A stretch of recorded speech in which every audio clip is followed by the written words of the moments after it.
Proxecto Brazolinda, creadores de xogos de mesa en galego. Tutorial do xogo de mesa Camiño de Compostela. Segunda parte, xogo avanzado. Nesta segunda parte do tutorial aprenderemos a mellorar o xogo básico, combinando cartas, activándoas de maneira especial e veremos como remata a partida. Táboa de melloras completa. Na primeira parte do tutorial amosámosvos como é o xogo básico e agora imos enriquecer as partidas comezando pola táboa de melloras. No movimento inicial, en principio, só podemos avanzar unha cela e logo paramos. Pero se temos alimento na mochila podemos seguir movendo. Por cada carta de alimento que comamos, avanzaremos unha cela ata chegar a unha localidade que se active ao chegar a ela. Ese alimento vai da mochila ao ronsel. E nesta rolda xa non poderíamos seguir avanzando. Se o melloramos, no seguinte nivel podemos avanzar e, aínda que activemos, seguir comendo para seguir avanzando. E, finalmente, no nivel máximo de movimento podemos avanzar unha ou dúas celas, segundo nós queiramos, e, aínda que activemos, podemos seguir avanzando comendo. É dicir, a principal diferencia é que no primeiro nivel, unha vez que activamos unha carta, xa non podemos seguir avanzando, e nos outros podemos seguir avanzando se temos comida disponible, movendo unha ou dúas celas ao inicio, segundo o nivel no que esteamos.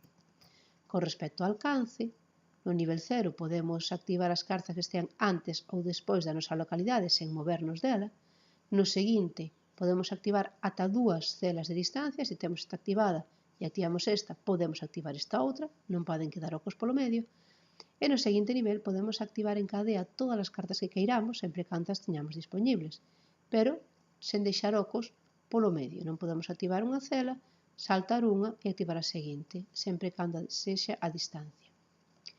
No tocante á pesca, a posibilidade de coller novas cartas, ao inicio só podemos coller a carta inicial do albergue. Logo, podemos coller esa carta, avanzar e regresar á tardiña ao albergue para facer novos plans, no albergue ou no ronsel. E, finalmente, podemos coller a carta inicial, avanzar e regresar de novo ao albergue un par de veces para facer novos plans. Eso farase por quendas. Primeiro collemos unha e, cando todos colleron, colleremos a segunda no caso de que teñamos mellorado. E, finalmente, a carga. Ao inicio da partida podemos ter 4 cartas na mochila, logo podemos ter 5 e logo podemos ter 6. Para conseguir estas melloras, compre ter na memoria combinacións de cartas con estes símbolos. Unha combinación por cada nivel que queiramos avanzar.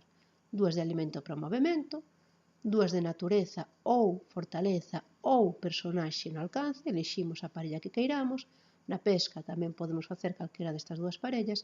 E, finalmente, na carga precisamos ter unha de cada unha delas. Imos ver agora uns exemplos. Este é un exemplo de movimento. O xogador verde ten 2 alimentos na mochila e a carta de Monterrey activada na memoria. Nun movimento normal podería viaxar dende a Limia ata Laza, e como Laza non a ten activada, se gasta alimento, pode chegar a Monterrey, pon o alimento no ronsel e avanza. No nivel 0 de movimento, como ten Monterrey na memoria, non pode seguir avanzando aínda que teña alimento disponible na mochila. Se estivese no seguinte nivel de movimento, podería comer ese segundo alimento e chegar, por exemplo, a Agudiña. Sempre que avanzamos, imos na mesma dirección.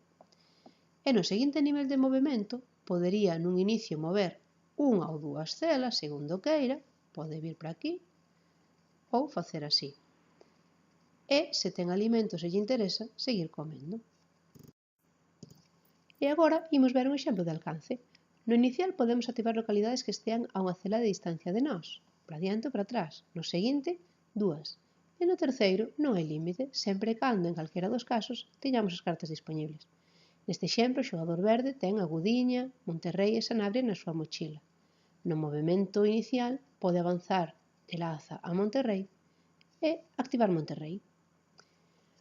Como no alcance 0 pode activar a unha cela de distancia, se ten Agudiña, Laza ou Chaves, tamén pode activalas. Neste caso, activa Agudiña.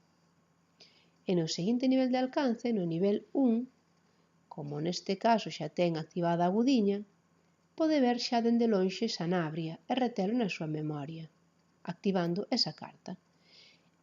E no terceiro nivel, sempre sen moverse de Monterrei, podería activar tamén a carta de Zamora, se a tivese. Pero tamén podía ter activado todas estas celas se estivese dispoñibles sen deixar ocos. É dicir, non podería activar Zamora se non ten antes Sanabria ou a Gudiña. Combinación de cartas. Imos ver agora como se combinan as cartas. Na esquina superior esquerda aparece o símbolo que temos que ter en conta para conseguir as melloras. Neste caso, vemos que hai unha barra de pan, porque esta é unha carta de alimento. Se estas son as cartas que ten unha persoa na memoria, para lograr a primeira mellora de movimento, collerá dúas das cartas de alimento e porás agrupadas, unha enriba da outra, pero sen tapar a que está debaixo. Desta maneira sabe que estas cartas xa foron combinadas. Avanza a peza na táboa de melloras e ten o movimento mellorado. Se quere ir ao seguinte nivel, ten que coller outras dúas cartas de alimento, combinalas e avanzar a peciña. Estas cartas xa non se poden combinar para outras melloras, pero sí que poderán empregarse ou terse en conta para activacións especiais que explicaremos máis adiante. Por outra banda, con natureza, fortaleza e personaxe, pode facer unha agrupación para mellorar a carga. E ao final da partida estas agrupacións sí que se van desfacer e recombinar para facer o reconto de puntos final. Activación especial. E agora sí que imos enriquecer o xogo. Activar cartas xa sabemos que é fundamental, porque sen elas non podemos nin conseguir melloras na táboa de melloras, nin puntos finais. Ademais das dúas formas que xa vimos, visitando a localidade, que hai que ir pouquiño a pouco, ou á distancia, hai outras dúas formas de gañar cartas moi interesantes.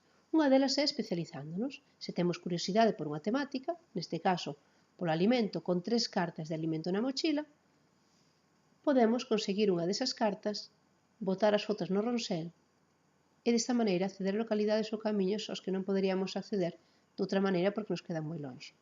Do mesmo xeito, se temos dúas cartas dunha mesma categoría na mochila e outra igual na memoria, seguimos co exemplo do alimento, pero valería calquera outra, podemos coller unha desas cartas, xa imos sabendo de gastronomía, e desfacémonos de calquera carta que teñamos na mochila, non necesariamente a de alimento.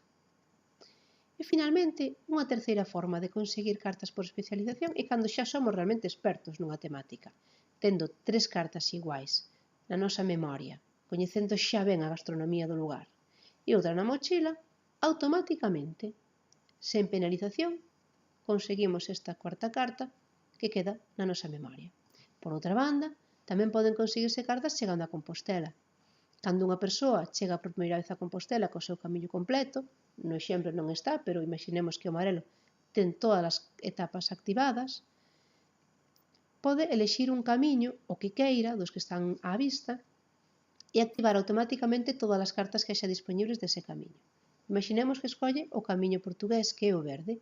Colle esta carta que está aquí no albergue, colle Ponte de Lima do Ronsel, Valença do Miño, que a ten na mochila, e tamén San Simón, que está na mochila do outro xogador. Se San Simón estivese na memoria do xogador verde, non lle podería coller. E para compensar esta carta que lle quitou, o xogador verde recibe unha do monte.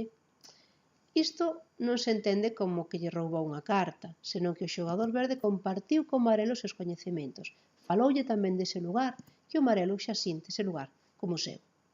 E se chegase a Compostela co camiño incompleto, por exemplo, imaginemos que a persoa verde chega a Compostela pero non rematou o seu camiño. Tamén elixe un camiño calquera e activa automáticamente todas as cartas dese camiño que teña na súa mochila. Neste caso, imos escoller o camiño no que está a carta do cebreiro, que é a que ten este xogador na mochila.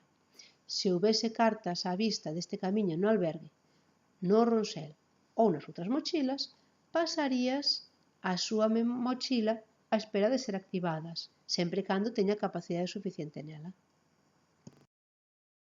Reconto final. E como remata o xogo? Pois, cando remata o monte do albergue.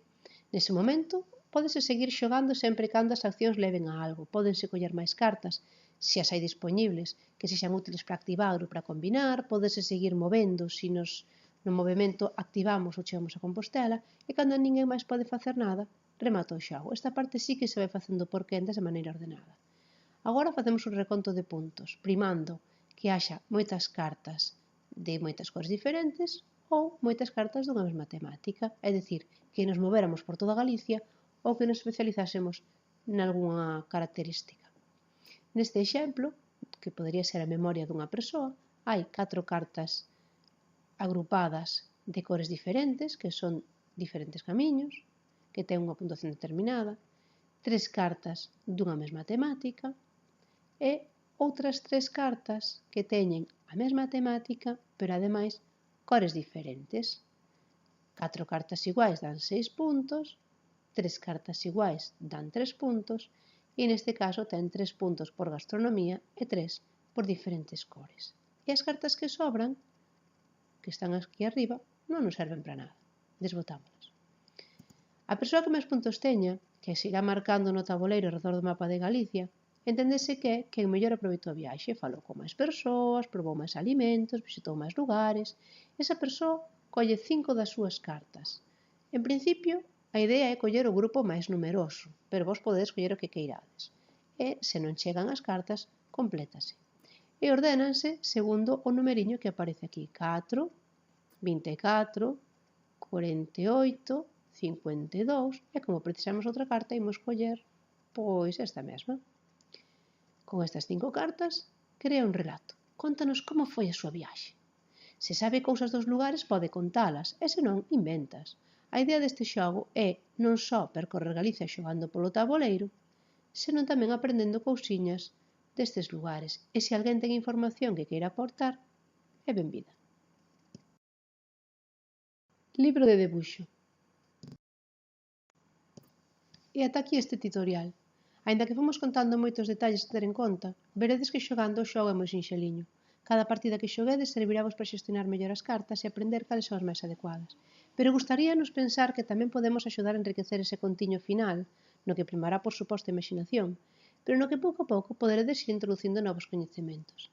É por iso polo que o xogo inclúe este libriño no que, ademais de ter información básica de cada etapa, tamén podedes ilustrar estes recadros que aparecen nelas. Nel, por exemplo, saberdes a importancia das navallas de Taramundi ou por que este galo de Barcelos é o símbolo da localidade.